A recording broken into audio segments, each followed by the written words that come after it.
Pagkatulala na lang si Revival King Jojo Mendrez matapos mag-cruise ang landas nila ng kinababaliwang kapamilya actor ngayon na si Joshua Garcia at na makaharap ito ng malapitan.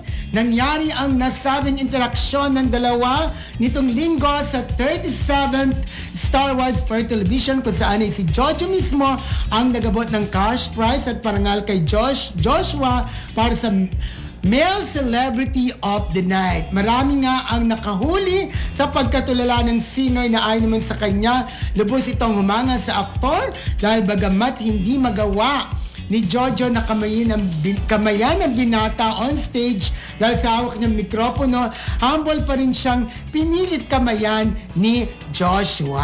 Ay, bongga. Diba? Ang bongga. Alam mo talaga, hindi lang si Jojo, marami talaga na starstruck kay Joshua, diba? True. Ang atin din mga kaibigan, nakilala rin natin mga kaibigan, gustong-gusto si Joshua kasi pag nakita mo talaga siya, very pleasant looking, no? Oh, bakit ganun? Napakaanga mo ng mukha. Oh, kikiligin ka talaga, Oo, diba? Kaya oo.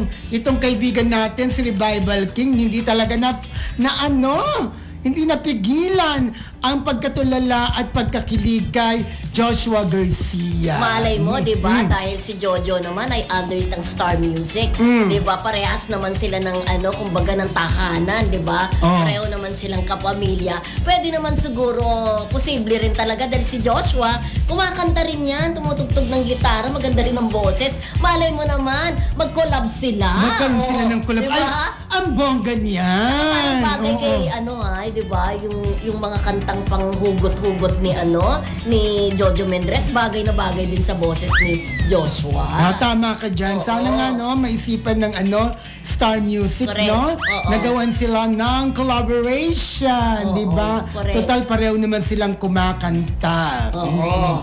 Pero Ayan. wag mag-isip ng kung ano man, di ba? Oo, kasi kumbaga si Jojo, humanga lang. Correct ka Siyempre dyan. kasi may mga tao, may mga artista na bihira mo rin naman kasi makita in person.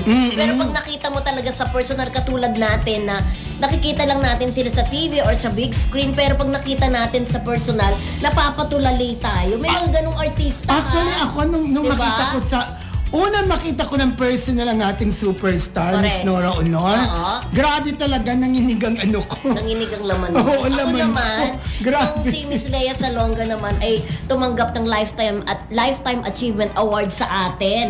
Sa Star Wars for Music noon. Talagang nandyan na siya, hindi ako makaalis. Oo. Kala ko lumalakad na ako pero hindi ako makaalis sa kinatatayuan ko. Dahil Totoo yan. na-starstruck ka nga, diba? Kaya hindi natin masisisi Oo. si Revival King kung ano man ang kanyang naramdaman ng mga sandaling yon na makaharap si Joshua Garcia.